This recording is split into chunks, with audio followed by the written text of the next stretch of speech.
Did you see what she's wearing? Yeah, wearing a tracksuit to open house school day is so thoughtless. I'm guessing both the husband and wife could be unemployed. Poor kid.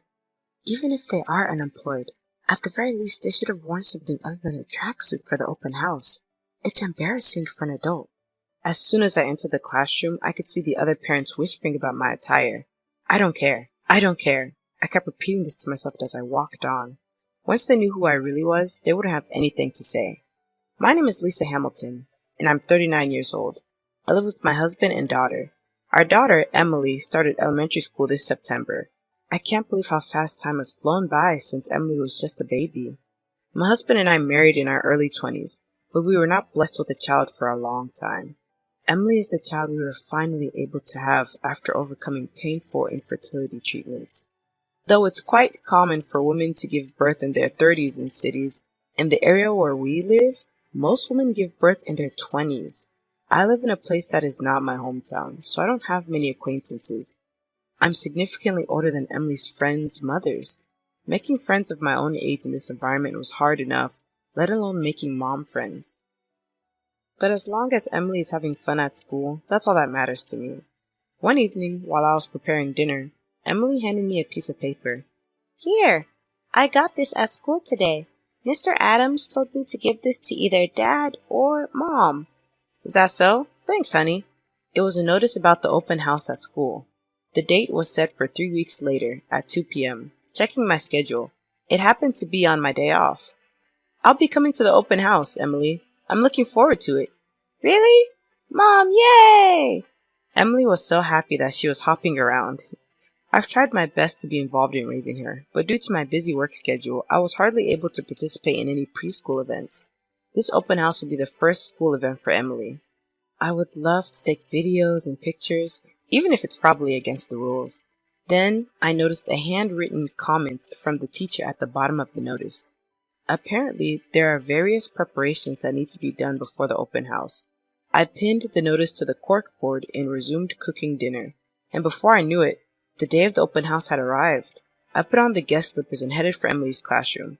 All the other moms had perfect hair and makeup, wearing beautiful clothes. As for me, I was in a tracksuit. My hair was in a ponytail, and I didn't have any makeup on. I had plans for the day off, but a sudden change required me to go to work, so I rushed over without having time to dress up properly. I was more comfortable this way, and considering today's circumstances, it worked out better for me. As I opened the door to the classroom and entered, I made eye contact with Emily. Emily smiled joyfully. The teacher wasn't there yet. As I walked towards a spot where I could see Emily's seat clearly, I could feel the other parents staring at me. Probably it was my attire that was causing this. I don't care, I told myself and moved forward. The classroom walls were adorned with class goals, a list of the school lunch menu, and children's drawings. It was a sight almost identical to what I used to see in elementary school. Parents were conversing with their close friends. Due to the small classroom, I couldn't help but overhear the conversation of Miss Martin and Miss Taylor, who were nearby. I and both of them are members of the PTA. Did you see her clothes? Yeah, wearing a tracksuit on Parent-Teacher Day is absurd. Maybe she's a bum. Or her husband, too. I feel sorry for the kid. Even if she is a bum, she should wear something other than a tracksuit to Parent-Teacher Day.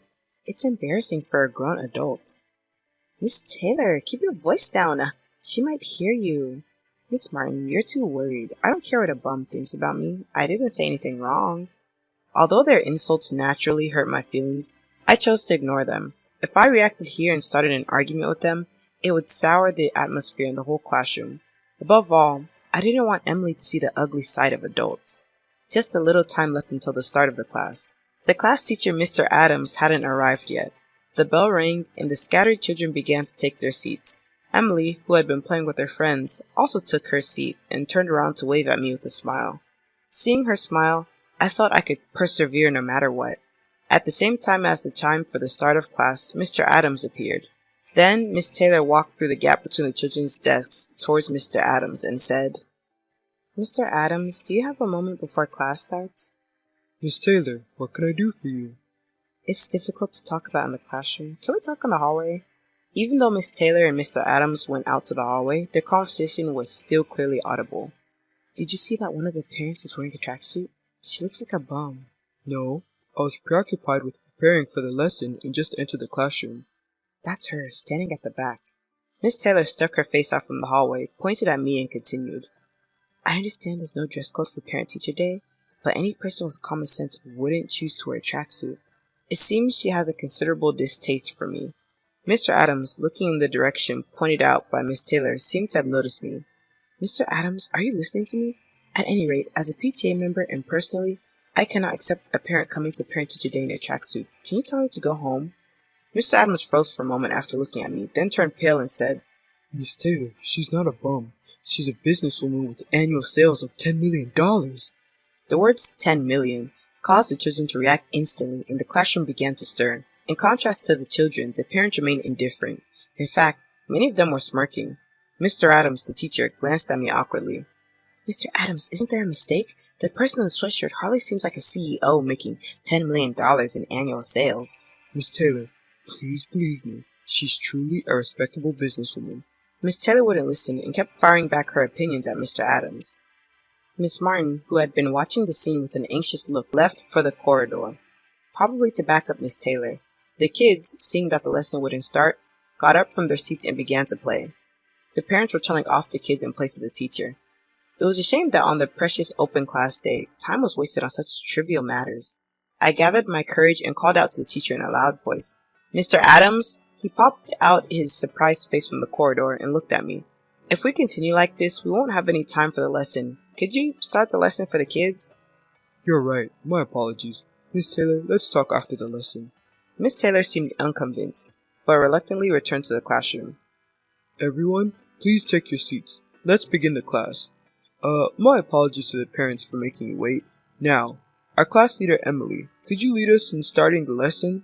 Finally, the lesson started. You all are expecting me to teach, right? Actually, I won't be giving the lesson today. All the kids cried out in surprise, asking why. Even my daughter Emily looked at the teacher curiously. That's because we have a special guest lecturer. Oh, by guest lecturer, I mean a special teacher. The expressions of the kids and the parents changed to excited ones. Let me introduce our guest lecturer, Miss Hamilton. Miss Hamilton, please come this way. I started walking towards the podium. Seeing the completely surprised face of my daughter Emily, I couldn't help but laugh. From the back, I could hear the parents murmuring. I wrote my name in large letters on the blackboard and began to introduce myself. Hello everyone, I'm Lisa Hamilton, Emily's mom, sitting over there. Anyone seen the gym next to Central Park? I run that gym along with 5 others. Explaining my job to first graders in simple terms was a challenging task. Even though I had prepared beforehand, I ended up using words the kids might not understand. But thanks to their candid reactions, I was able to quickly revise the complex words into simpler ones. I told them that I'm the COO and my husband is the CEO.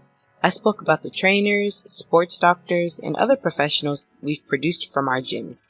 Then a kid sitting in the front row asked why I decided to run a gym. My brother used to be a soccer player. He was very good, but he had a serious injury. Immediately the kids asked why. His soccer coach taught him the wrong training methods. Because of that, he broke both his kneecaps. After that, my brother had to quit playing soccer. The kids reacted differently, some expressing sympathy for my brother, some expressing anger at the coach, others inquiring about what a kneecap is. That's why I wanted to give the right knowledge to those aspiring to be coaches. My gym is not just for training, but also for learning. After finishing my introduction, I could finally move on to the main topic. Kids, do you know why I'm wearing a tracksuit? The classroom fell silent, as if it was a scene in a play. I was told to bring the clothes I wear for work by Mr. Adams. Do you understand what that means? Well then, let's start with some simple exercises that we can do standing up. I had the children stand up, and while explaining about joints and muscles, we moved our bodies together. Make sure you don't bump your arm into your friend next to you. The children happily participated in the exercise. The parents watching from the back observed warmly. Raise your hand if your arms are getting tired. Most of the children raised their hands. Congratulations to those who just raised their hands. Being tired is evidence that you've been training correctly. I sat the children down and talked about the importance of understanding our bodies and the benefits of physical activity. Everyone listened attentively to what I had to say. Some even took notes in their notebooks. Perhaps that child might become a trainer in the future. I was relieved to finish the class just in time. Thank you, Miss Hamilton. Everyone, let's say thanks. Ready, go. The The children all said thank you and applauded for me. I felt incredibly proud. Although I had experience as a lecturer at workshops, this was my first time teaching a class to children in school, and I was nervous, but it seems to have been a success. After the class, a few children ran up to me.